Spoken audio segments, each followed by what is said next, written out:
नारायण भगवान की जय।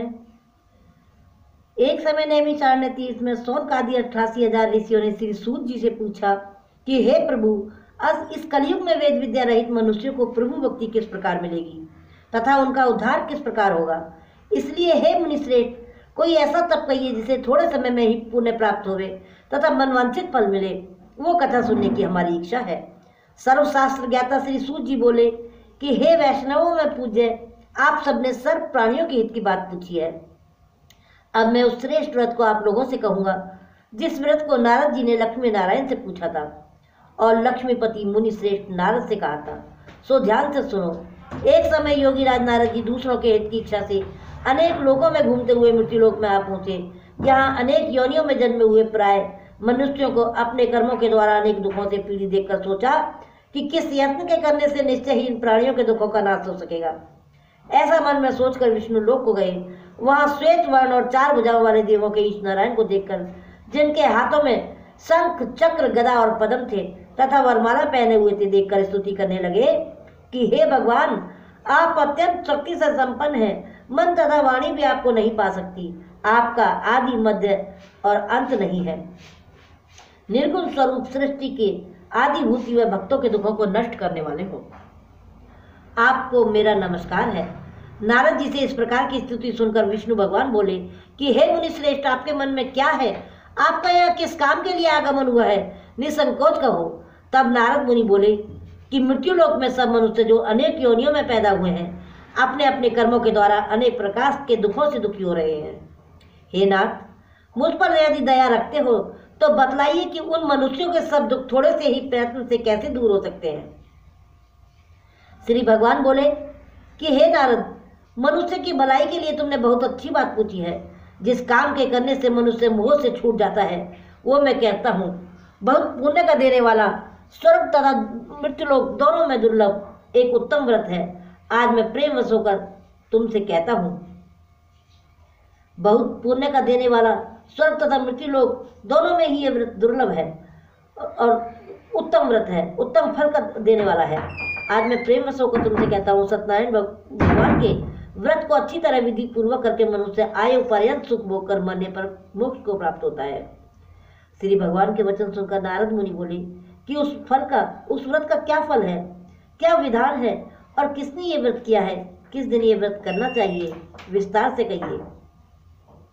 भगवान बोले, दुख शोक आदि को दूर करने वाला, धन धान्य को बढ़ाने वाला, सौभाग्य तथा संतान को देने वाला, सब स्थानों पर विजय करने वाला, भक्ति और श्रद्धा के साथ किसी भी मनुष्य श्री सत्यनारायण की शाम के समय ब्राह्मण और बंधुओं के साथ धर्मपरायण होकर पूजा करे, भक्ति भाव से नैवेद्य केले का फल, घी, दूध और गेहूं का चूर्ण ले सवाए लेवे, गेहूं के अभाव में साठी का चूर्ण, शक्कर तथा गुड़ लेवे, सभी भक्षण योग्य पदार्थ जमा करके भगवान को अर्पण करा देवे और बंधुओं से ब्राह्मणों को भोजन करावे।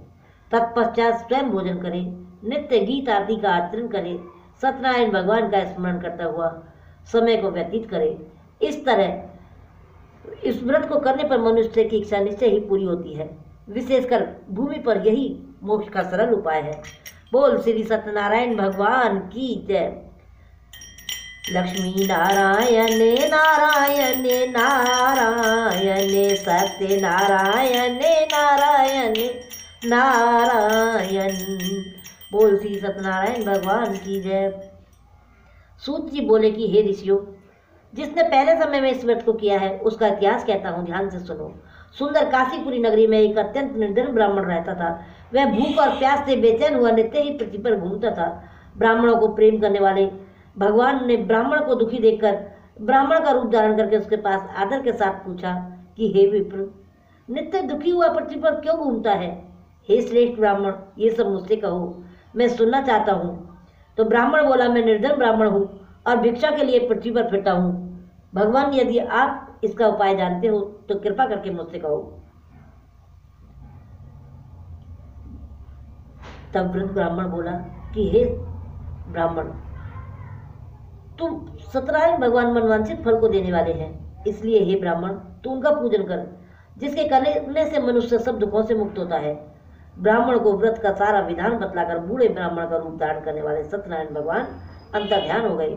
जिस व्रत को वृद्ध ब्राह्मण ने बतलाया है मैं उसको अवश्य ही करूंगा। यह निश्चय करने पर उसे रात में नींद भी नहीं आई और वे सवेरे ही उठा और सत्यनारायण भगवान के व्रत का निश्चय कर भिक्षा के लिए चल पड़ा। उस दिन उसको भिक्षा में बहुत सा धन मिला, जिससे बंधु बांधवों के साथ उसने सत्यनारायण का व्रत किया। इसके करने से वह ब्राह्मण सब दुखों से छूटकर अनेक प्रकार की संपत्तियों से युक्त हुआ। उस समय से वह ब्राह्मण हर महीने व्रत करने लगा। इस तरह भगवान के व्रत को जो करेगा वह सभी पापों से छूटकर मोक्ष को प्राप्त होगा और आगे भी पृथ्वी पर जो सत्यनारायण भगवान का व्रत करेगा वह मनुष्य सब दुखों से छूट जाएगा। इस तरह नारद जी से नारायण का कहा हुआ ये व्रत मैंने तुमसे कहा है। हे विप्रो, अब मैं और क्या कहूँ। ऋषि बोले कि हे मुनीश्वर, संसार में इस ब्राह्मण से सुनकर किस किसने इस व्रत को किया है हम सब सुनना चाहते हैं। इसके लिए हमारे मन में बड़ी श्रद्धा है।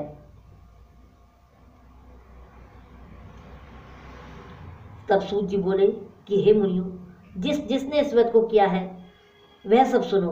एक समय वह ब्राह्मण धन और ऐश्वर्य के अनुसार व्रत करने को तैयार हुआ और उसी समय एक लकड़ी बेचने वाला बूढ़ा आदमी आया और बाहर लकड़ियों को रखकर ब्राह्मण के मकान के अंदर गया। प्यास से दुखी लकड़हारा उनको व्रत करते हुए देखकर ब्राह्मण को नमस्कार कर कहने लगा कि आप ये क्या कर रहे हैं, इसके करने से क्या फल मिलता है, कृपा करके मुझसे कहो। ब्राह्मण ने कहा कि सभी मनोकामनाओं को पूरा करने वाला यह श्री सत्यनारायण भगवान का व्रत है। इसकी ही कृपा से मेरे यहाँ धन धान्य आदि की वृद्धि हुई है। ब्राह्मण से इस व्रत के बारे में जानकर लकड़हारा बहुत प्रसन्न हुआ और चरणामत लेकर प्रसाद खाने के बाद अपने घर को गया। लकड़हारे ने अपने मन में इस प्रकार का संकल्प किया कि आज गांव में लकड़ी बेचने से जो धन मुझे मिलेगा उसी से सत्यनारायण देव का उत्तम व्रत करूंगा। ये मन में विचार कर वह बूढ़ा आदमी लकड़ियां अपने सिर पर रखकर जिस नगर में धनवान लोग रहते थे ऐसे सुंदर नगर में गया और उस रोज वहां उसे उन लकड़ियों का दाम पहले दिनों की अपेक्षा चौगुना मिला।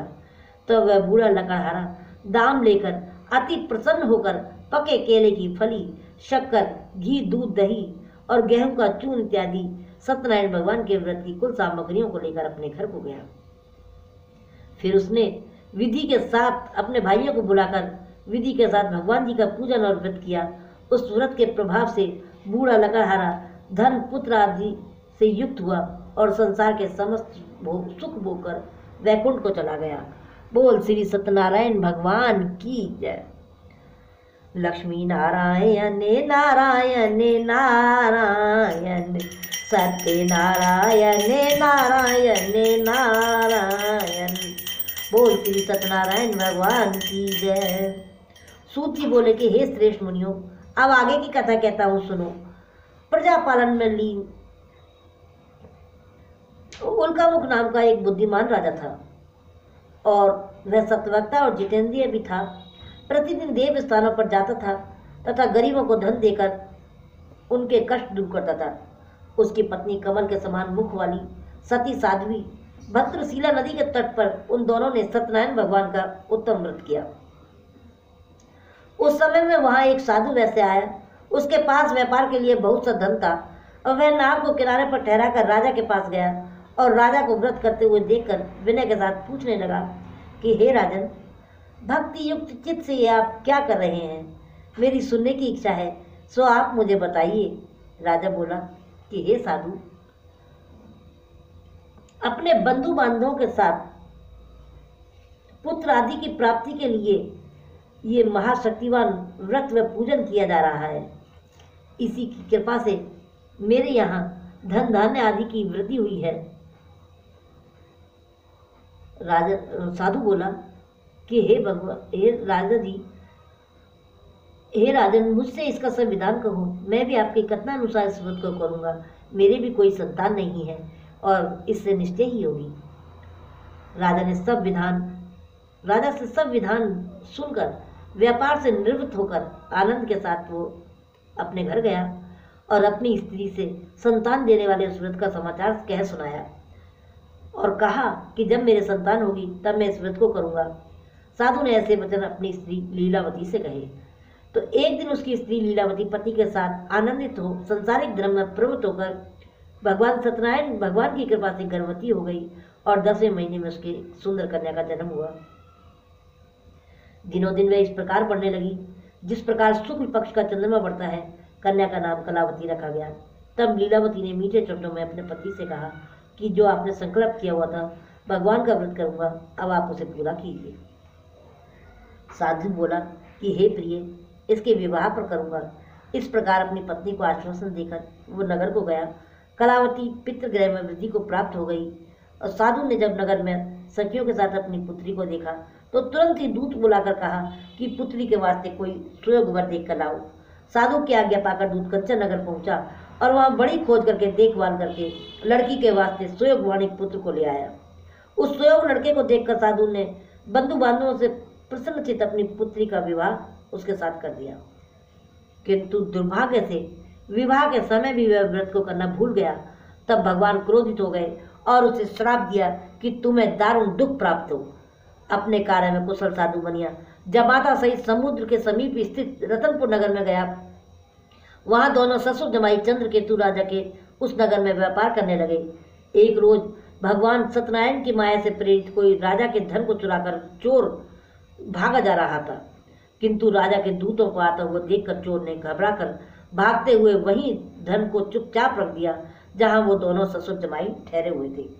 राजा के दूतों को उस साधु वैश्य के पास रखा हुआ देखकर दूतों ने दोनों को बांध कर ले गए और प्रसन्नता से दौड़ते हुए राजा के समीप जाकर बोले कि ये दो चोर हम पकड़ कर लाए हैं, देखकर आज्ञा दीजिए। राजा की आज्ञा से उन्हें कठोर कारावास में डाल दिया गया और उनका सब धन राजा ने छीन लिया। और भगवान सत्यनारायण के श्राप के द्वारा उनकी पत्नी भी घर पर बहुत दुखी हुई। घर पर जो धन रखा था उसे भी चोर चुरा कर ले गए। शारीरिक व मानसिक पीड़ा, भूख और प्यास से अति दुखित होकर अन्य की चिंता में कलावती एक ब्राह्मण के घर में गई। वहां उसने सत्यनारायण भगवान का व्रत होते हुए देखा। फिर कथा सुनी और प्रसाद ग्रहण करके रात को घर गई। तब माता ने पूछा कि हे कलावती, अपनी पुत्री से कहा कि हे पुत्री, अब तू दिन भर कहाँ रही, तेरे मन में क्या है? कलावती बोली कि हे माता, मैंने एक ब्राह्मण के घर में सत्यनारायण भगवान का व्रत होते हुए देखा है। कन्या के वचन सुनकर लीलावती भगवान के पूजन की तैयारी करने लगी और परिवार और बंधुओं सहित उसने सत्यनारायण भगवान का पूजन किया, व्रत किया और ये वर मांगा कि मेरे पति और दामाद शीघ्र ही आ जाए। साथ ही प्रार्थना की कि हम सबका अपराध क्षमा करो। सत्यनारायण भगवान इस व्रत से संतुष्ट हो गए। राजा चंद्रकेतु को स्वप्न में दर्शन देकर कहा कि हे राजन, दोनों वैश्यों को प्रातः ही छोड़ दो। उनका सब धन जो तुमने ग्रहण किया है दे दो, नहीं तो तेरा धन, राज्य, पुत्र आदि सब नष्ट कर दूंगा। राजा से ऐसे वचन कहकर भगवान अंतर ध्यान हो गए। प्रातःकाल राजा चंद्रकेतु ने सभा में अपना स्वप्न सुनाया। फिर दोनों वाणिक पुत्रों को कैद से मुक्त कर सभा में बुलाया। आते ही राजा को नमस्कार किया। राजा मीठे वचनों से बोले कि हे महानुभावों, भाभी बस ऐसा कठिन दुख प्राप्त हुआ है, अब तुम्हें कोई और भय नहीं। ऐसा कहकर राजा ने उनको नए नए वस्त्राभूषण पहनाए और उनका जितना धन लिया था उससे दुगना धन देकर आदर के साथ विदा किया। दोनों वैसे अपने घर को चल दिए। बोल श्री सत्यनारायण भगवान की जय। लक्ष्मी नारायण नारायण नारायण, लक्ष्मी नारायण नारायण नारायण। बोल श्री सत्यनारायण भगवान की जय।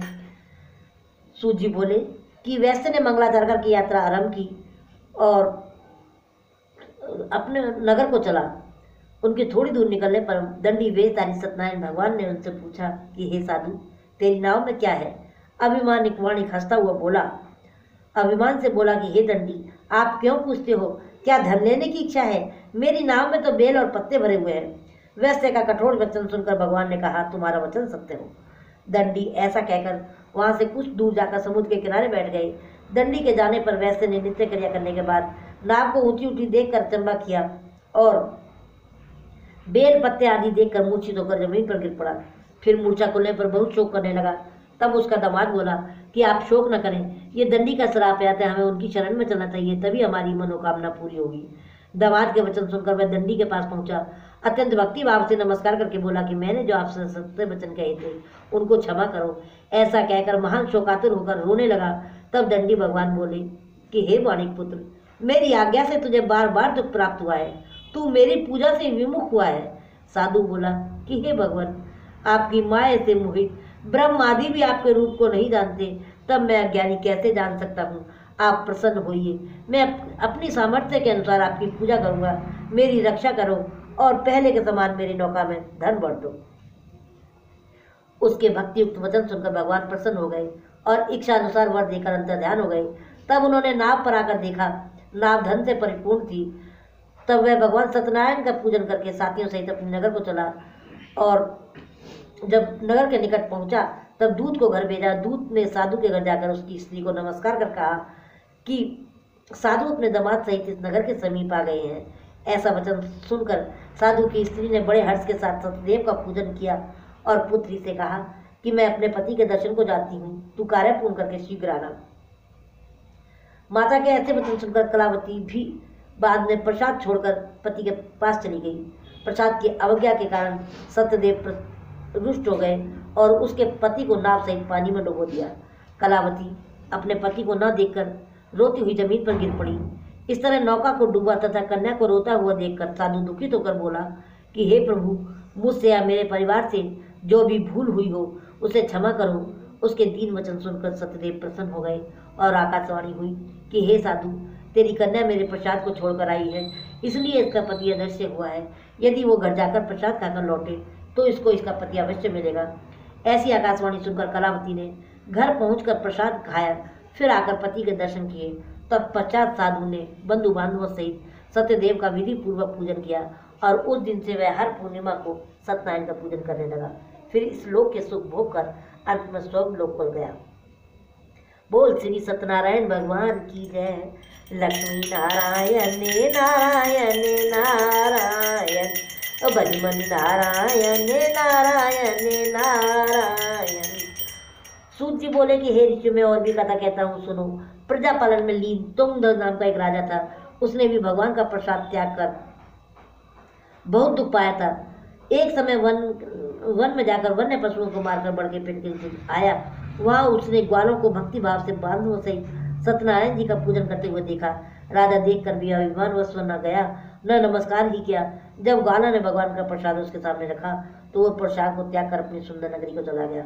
वहाँ उसने अपना सब कुछ नष्ट पाया तो वह जान गया कि ये सब कुछ भगवान ने किया है। तो विश्वास करके ग्वालों के समीप गया और विधि पूर्वक पूजन करके प्रसाद खाया तो सत्यदेव के कृपा से सब जैसा था पहले जैसा ही हो गया और फिर दीर्घ काल तक सुख भोग कर मरने पर स्वर्ग लोक को चला गया। जो मनुष्य इस परम दुर्लभ व्रत को करेगा, भगवान की कृपा से उसे धन धान्य की प्राप्ति होगी। निर्धन धनी और बंदी बंधन से मुक्त होकर निर्भय हो जाता है। संतानहीनों को संतान प्राप्त होती है तथा सब मनोरथ पूर्ण होकर अंत में वैकुंठ धाम को जाता है। जिन्होंने पहले समय में इस व्रत को किया था उनके दूसरे जन्म की कथा कहता हूँ। व्रत सतानंद ब्राह्मण ने सुदामा को लेकर मोक्ष को पाया। उल्का मुख नाम का राजा दशरथ होकर वैकुंठ को प्राप्त हुआ और साधु नाम के वैश्य ने मोर ध्वज बनकर अपने पुत्र को आरे से चीरकर मोक्ष प्राप्त किया। महाराज तुंगध्वज ने स्वयं भू होकर भगवान के भक्ति युक्त कर्म करके मोक्ष प्राप्त किया। बोल श्री सत्यनारायण भगवान की जय। लक्ष्मी नारायण नारायण नारायण, भजमन नारायण नारायण नारायण। बोल श्री सत्यनारायण भगवान की जय।